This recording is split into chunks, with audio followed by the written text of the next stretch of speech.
Mobilité, tri des déchets, énergie des bâtiments, ces dernières années, les gestes individuels et collectifs au service de la planète se multiplient. Plusieurs exemples peuvent être cités car ils soulignent l'engagement de salariés et de résidents. Le but de l'association, c'est vraiment de promouvoir ce mode de déplacement, qui est en respect avec les actions d'aujourd'hui, limitation du CO2 dans l'atmosphère, et aussi une hygiène de vie. Ça peut faire peur au début, en termes de sécurité déjà, dans un premier temps, prendre la route face au trafic qu'on connaît tous entre Nice, Monaco, même Menton-Monaco. Après, nous, on crée des bulles à vélo, un petit peu, je ne sais pas si c'est le bon terme, mais une fois par mois, on se rejoint tous au même endroit et on part tous ensemble, donc ça permet de rassurer les débutants. Nous, on est assez expérimentés sur ce domaine-là, donc on les accompagne dans ce trajet-là. Et à la suite, pour les récompenser, entre guillemets, on se prend un petit café et un croissant à l'arrivée, donc tout le monde est content. Et le soir, pareil, on se récupère et on roule tous ensemble.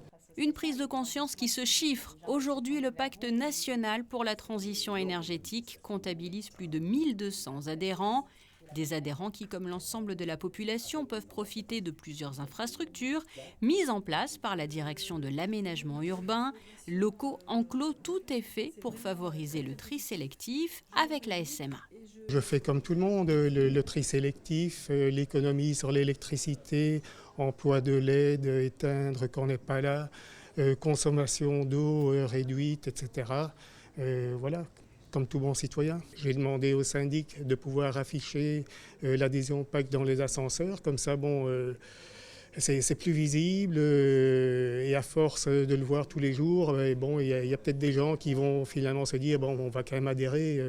C'est une bonne chose. Voilà. Smart Plus est arrivé au bon moment. Donc Smart Plus est arrivé en 2017 et c'est vrai qu'à partir de 2017, on commençait un petit peu à ralentir au niveau consommation. On a fait de gros efforts pendant 6 ans et en 2017, quand est arrivé Smart Plus, ça nous a vachement aidé.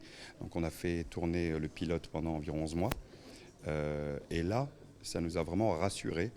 Surtout parce que ça nous a permis de trouver exactement les équipements les plus énergivores. Donc en cuisine, dans les piscines, donc la partie locotechnique, bien sûr, les pompes et les réchauffeurs. Et grâce à ça, on a pu signer un contrat de performance énergétique avec la Sogette.